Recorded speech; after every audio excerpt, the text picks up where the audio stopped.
All right. So now that we did this little introduction, long introduction about Chanukah, Yes, we want to talk about Parashat Shavua, which has a lot of different things going on in it. Also, like we talked about, the sale of Yosef and the whole dispute with the brother. So we have to understand what happened. So, last parasha, Yaakov leaves Lavan, and he leaves one villain to meet another villain, which is his brother. And there's this whole, duel between those two. And the question is also, why did Yaakov wait so long? He waited until Yosef was born. And once he had Yosef, he felt confident that he will be able to fight Esav. Why? What's the power of Yosef? Yosef, it says also, Ele Toldot Yaakov, Yosef ben 17 shana. So Chazal asks, why does the parasha says Ele Toldot Yaakov? These are the generations, or these are the life or the chronicles, they call it like that, of Yaakov. Yeah. And then right after that, 3 seconds later, it says Yosef ben 17 shana. Well, where did Yosef come into play?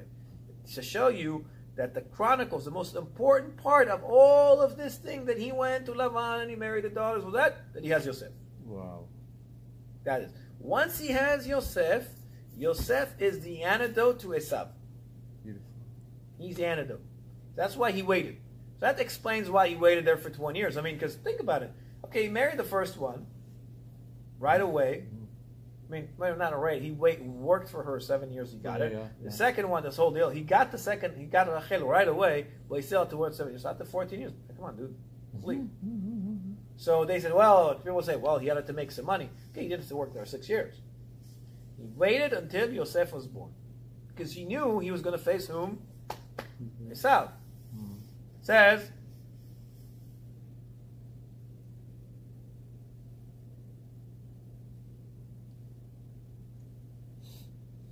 and that's what he was waiting for, okay? Yeah.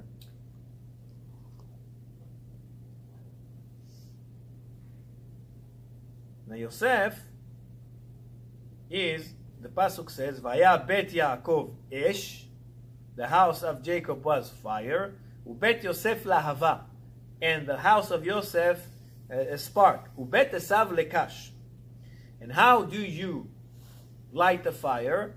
Yaakov is fire, but Yosef is the spark. You need the spark to light the fire, and the fire eats the kash. What's the kash? It's like straw, hay. Yeah. So hay, when you light it on fire, it goes pretty quickly, right? Very quick. But if you don't have that spark, nothing happens. Okay? So that's why he was waiting for Yosef. And also we have the dreams of Yosef. One of the dreams that Yosef says is that his hay rose up, and all the other alumot, all the other kernels, they bowed to him. And so the brothers, of course, interpret that as that he wants to rule them out, and they told him, Hamaloch timloch alenu, are you going to rule us? You're the littlest of the brothers. He's the youngest one at the time, because Binyamin was just born, but he was the youngest one. So he's like, you're going to tell us what to do? Remember that we're talking about at the time that the oldest brother is like, he's like basically second in command.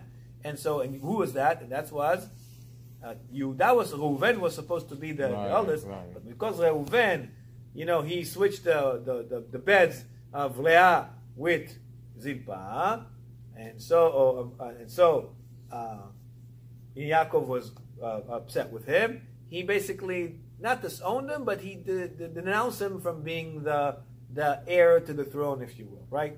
But he liked the dream because he goes, oh, I'm still in. Right, he liked the dream, because he's So Yehuda is coming up next, and he is basically the king.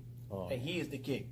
So Yehuda sees this when Yosef says that, hey, you guys, your colonels are bowing to mine. They're like, wait a minute, you don't rule us.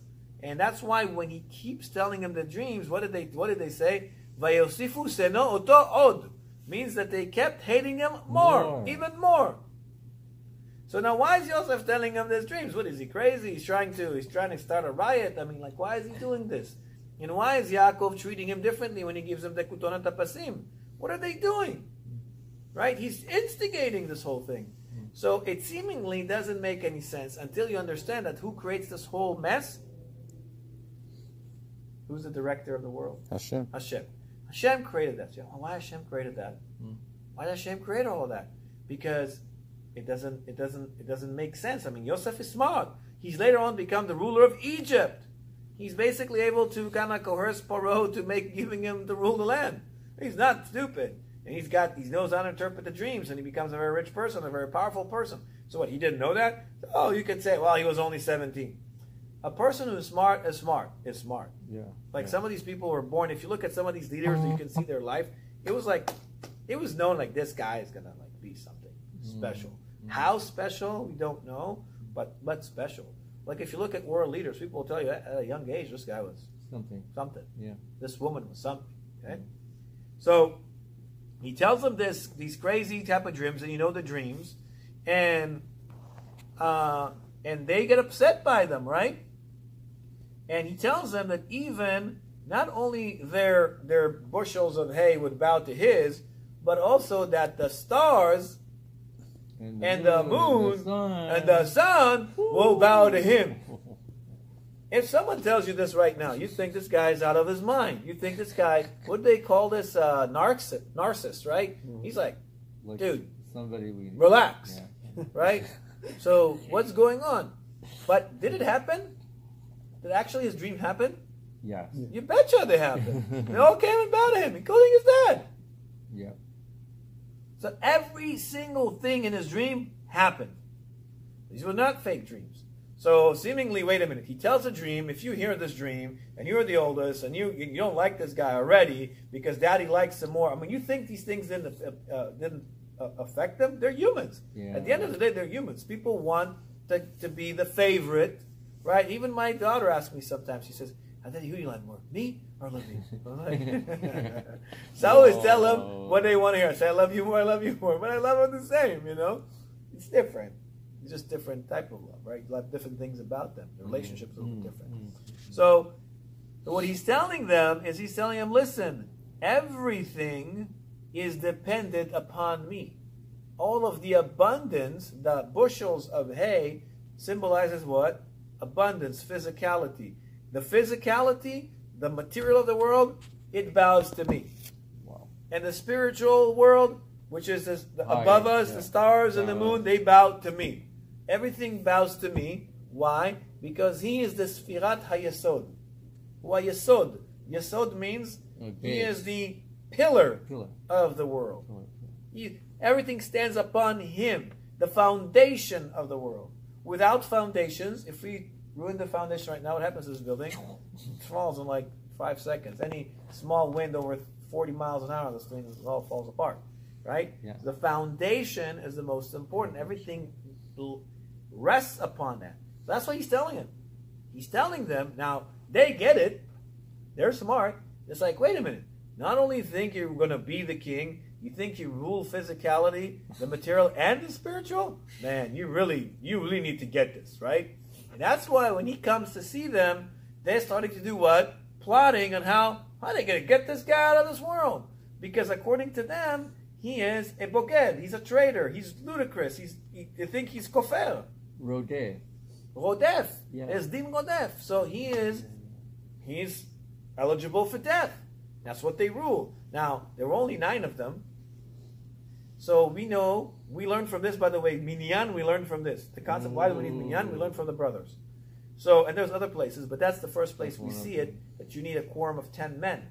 So you say, well, there were no 10. So, well, there are 9 of them and 1 of him.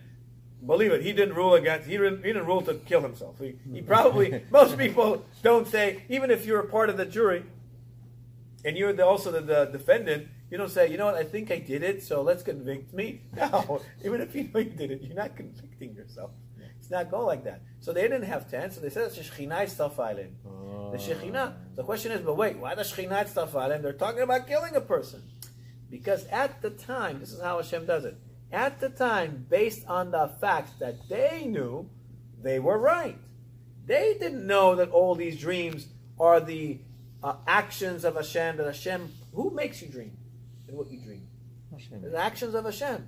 They didn't know that. They thought, this guy's just delusional. We got to take him out. He's dangerous. Because he wants to take the throne to him and not give Yehuda. And he's jeopardized, because we know that from Yehuda came what? From Yehuda came Zerach and Perez, and from Perez came later on Oved, then Ishai, and then David, and then Mashiach. So the lineage goes to Yehuda. So he's saying, wait a minute, if this guy's going to take the throne from me, there's no Geulah. He's trying to basically go against the will of Hashem. We got to stop this right now. So even if he is their brother, what? Yaakov wasn't willing to fight Esav to a point that he could have killed him. If he had to, he didn't want to, but if he had to, he would have done it, right? Because he's guilty. So even if it's your own brother, so what? So what? So that's what he's telling them, okay? And there's a pasuk in Tehillim, it says, Hashem betzion gadol, Hashem in Zion is great, veram hu al kol ha'amim, and rises above all the nations. It says Zion, which we are called Zionim, it's the land of Israel, but also is the same numerical value of Yosef. That God's glory is great for the person who holds this midat Yosef, midat hayesod, that this rises above anything. And we talked about many times about what are some of the gravest sins in the Torah are related with the yesod, with arayot. Basically, yesod is the mekom habrit. It is your thing. So all of the averot come there.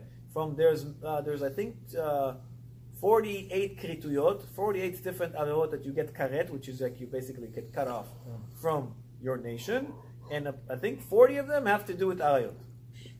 Okay. Like being with your aunt and doing this and doing that and doing with a goya and doing that, all of these different things. 40 out of 48. It's an overwhelming majority. But you see, when you read the Torah, you don't seemingly see an isur mefurash. It's always hinted. Why? Because the Torah, when it talks about these type of things, they usually do it in. So there are certain things that are, clear, like can't be your sister and things like that. But there are certain things that are just hinted because the Torah tries to be modest also when it talks about these particular topics. Yeah. And that's why people say, well, how come it's not written literally? Well, says, believe me, there's many, many hints. But the Torah doesn't want to talk openly about this particular subject because it is hidden, right? You're supposed to be intimate. Intimacy means intimacy. Like there's no other people, and it's a darker room, and that's the whole idea behind it. So. And why is that? And why is that the Yesod is also that pillar of the world? Why is that? Because all these other traits, a Jew can make them work for him using natural powers. Oh. You can become less angry because when you're at work, if your boss pisses you off, you don't lash at him because guess what? You're gone. You're gone. And you know that. So you're mad, but you don't say anything, right? Most of the time. Because your job's on the line. You just bite the bullet and say, okay, the minute he's gone, you might go like, man, that guy, he's do all this other stuff, but you won't say it to his face, right?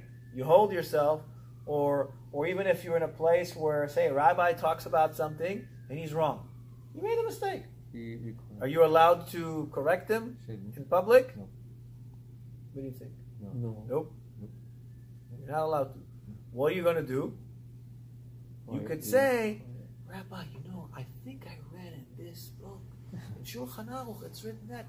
I don't know. What do you say? Because you have to let him save face. If you don't do that, you have a sentence of death, even though he was wrong. You can't do that. Same thing, can you correct your father? Are you allowed to correct your father? You can tell the other road. You have to do everything your father tells you? No. No. But are you allowed to correct him? No. No. Yeah, definitely not in public. Okay. It's against the Torah. It's one of the 10 Commandments. Yeah. So all of these other things, you can bring yourself through natural ways of conquering it, because if you're an angry person, it's going to eventually hurt you, so you're going to teach yourself not to do that, and so on and so forth. But this one is beyond you. People will tell you, I can do a lot of things, but this one's the toughest. I can't do it. Yeah. You have a certain desire to do this type of thing. It's normal, but it sometimes overpowers you. So a person can only do that when it's above nature, and only when you change your natural way of being to the will of Hashem. Because naturally, that's what you want to do. You're part animal, part human. Animals want to procreate any way, shape, or form. When you see the animals in nature, they go like, hey, you want to go out on a date? There's no date. He sees her. Usually the male is stronger. So some court after the females and some just force themselves. That's how it works in nature. And you'll see with most animals, they will mate with more than one female. Yeah. Right? They'll do it with more than one female. Because that's a basic need. And Hashem created that with us as well. But Hashem doesn't want us to be like animals. He wants us to do it the right way, the way He wants it, even though it's against our natural instincts. Only the tzaddik, now what happens is, it says that the tzaddik, it says that Kadosh Baruch Hu gozer gzera, Kadosh Baruch Hu makes a decree, and the tzaddik does what? Cancel it. How can he cancel it? Because he has this midat of Yisod. When you were able to go against your natural instincts, you can cause Hashem to go against His natural, quote-unquote, instincts, right? Hashem is not a man, but we have to talk in this language so we kind of can understand that, okay? Right. Hashem doesn't get mad, okay? We use these terms so we can understand that, because Hashem is what? He's always He's the same. He's whole. He's complete. Anger is not a good thing, right? So when we are angry, what does the Rambam says? Misha koes mine genom sholtim bo. Hell is ruling him. Avodah zarah is like adultery. Yeah. So how can we say that Hashem is koes? Is it possible? No. Not possible, right? So that's what happens. So and that's why when the sea saw Yosef, it says Am ra ve'anos ma ra'ayam ra'at yarono shel Yosef ra'at midat ha'yesod. Saw the pillar of the world. Boom! Immediately. The sea changes its natural will when it wants something to sink in the ocean. It actually made it go up. Okay? And that's why, because Yosef changed his natural ways because of Hashem. So he waited for that, so we understand that. Now,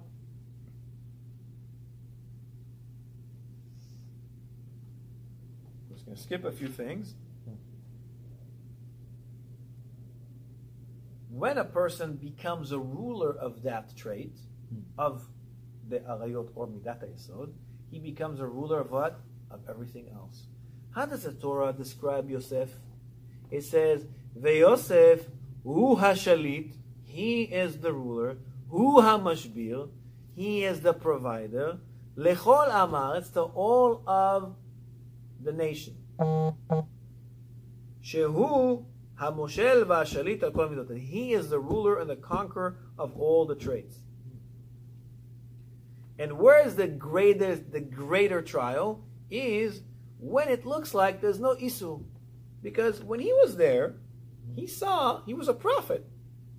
He saw that he's going to have offspring from her. And it looks like he could have thought that that's what the Ratzon Hashem is, right? If he's seeing in his prophecy that he's going to have kids with her, then it looks like, hey, if I have kids with her, that's probably what Hashem wants. No, Hashem didn't want that. Now he was able to sustain this trial, and he understood it. It's not Ratzon Hashem. Why? It says if it was the will, the power. And this is something you learn. Everybody could learn for themselves. If it was the will of Hashem, the Yetzer Hara wouldn't get so strong, and I have those discussions with him. When you start having discussions with yourself, always know, well, ain't God's will talking to you right there. Because God's will is pretty clear. When you want to light the menorah, you do it with happiness. You don't like, should I do it? Should I do it? Should I do it? Should I not do it? You do it, right? It's an easy mitzvah. Or when you want to pray, you don't say, should I do it? Should I not do it? Right? There's no thing. But when you decide, should I go to this restaurant? Should I go to this place? You start saying, well, I know it's not the greatest of place, but I'm on vacation, and so guess what? I think I can. And you start reasoning with yourself, and you always will find a way to convince yourself. It's good.